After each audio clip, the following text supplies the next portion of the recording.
Hi, it's me again, Sheila Mudge. We're going to talk about something a little different today. I was asked not too terribly long ago how I manage to be a mom of 7 and have a job and take care of my house and all the other things that I do during the day. I think the best answer to that is I just do it. You don't really think about how you're doing it when you do it, you're just doing it. Things need to be done and you do them. When I require some me time, a little something different, yeah, sometimes I have to make that happen, but mostly I just kind of do it. I find something that I enjoy and that I want to do, and I do it. Um, is the me time spaced out? Of course it is. I mean, I have a lot of kids and I have a big family, and they are kind of demanding, but for the most part, I mean, I wouldn't trade any of it. I work, I take care of my kids. Sometimes it gets a little stressful, especially during the school year when the kids are most of my day, you know. And then you have when you have to be a wife and you have to be a career person, and you have to section out time for every individual. Yeah, that can kind of stressful. But I think the main thing is that you have to remember to do is to be organized. That helps.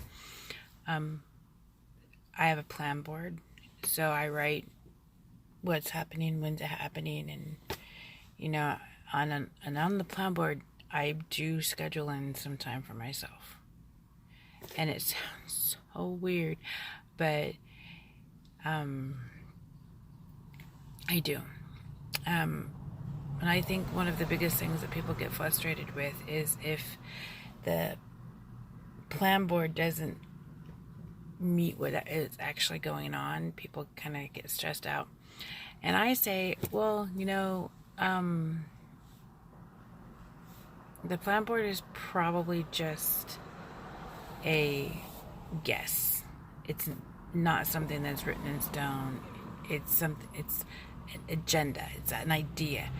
And yeah, one of the things that you should keep in mind, and would probably be very beneficial to you to keep in mind, is that expect plans to go awry. Expect things not to happen exactly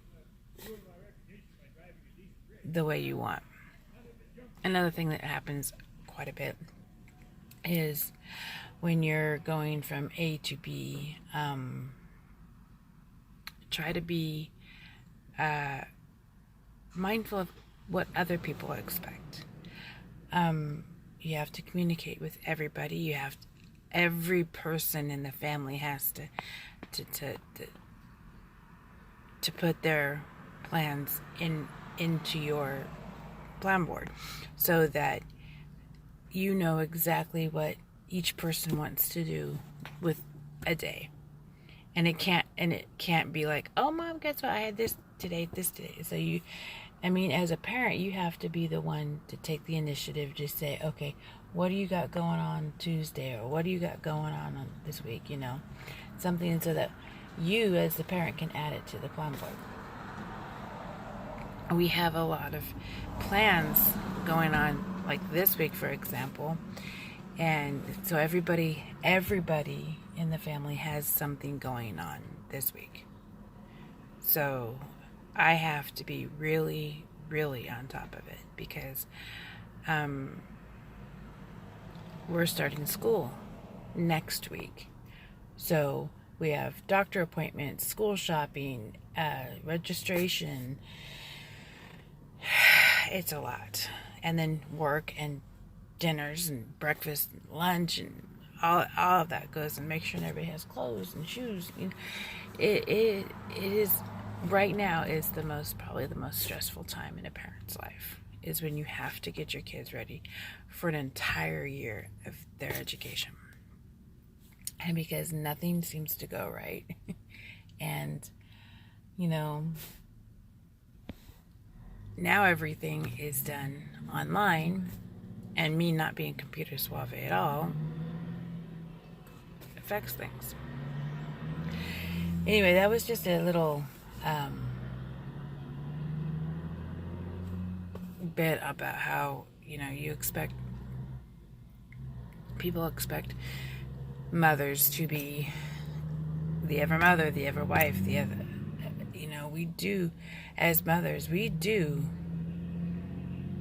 as much as we can with what happens. And I think that's what a lot of people forget, is that, yeah, we're mothers, but we're also, you know, wives. And I chose career in caregiving, and so that I do that, and that's kind of demanding.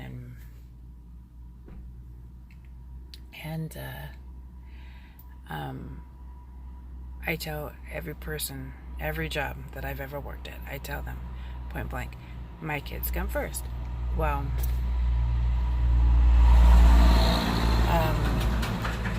jobs don't, they say they say they understand, and they get that, and they respect that, but they don't.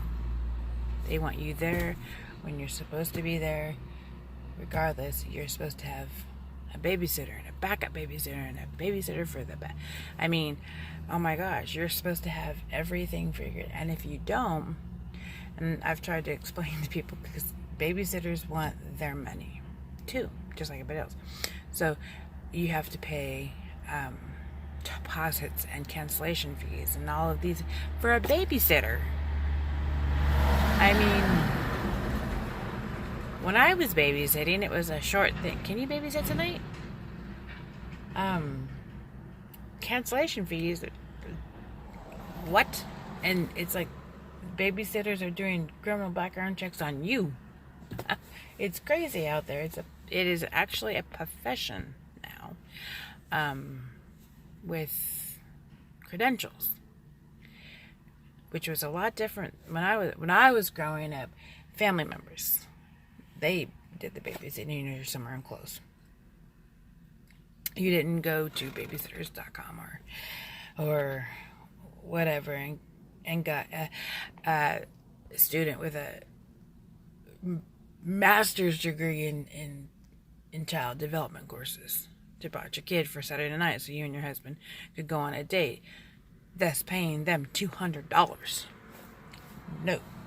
I babysat, and I got paid, well, whatever my aunts and uncles decided I deserved to get paid. And if I didn't do a good job, I didn't get paid. Which happened a couple times. Left me kind of thinking that maybe they just didn't want to pay me. But my aunts and uncles wouldn't do that to me.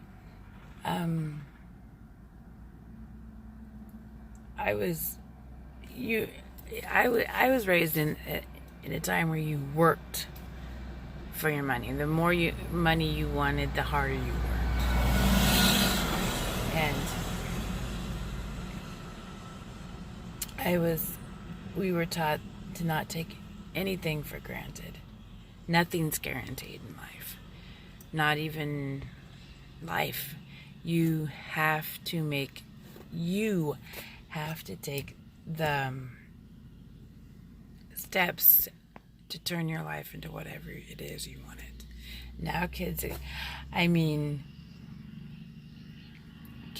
go to school and they expect it to be, you know, as soon as they get out of high school, they want these grand jobs, but they don't really want to do the work it takes to get them. They just want them. And I think as parents, we did that. So one of the things that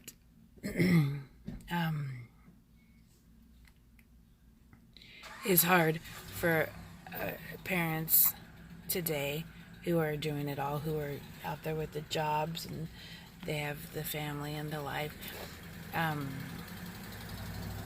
Is there are so many different other personalities that your kids run into at such a young age.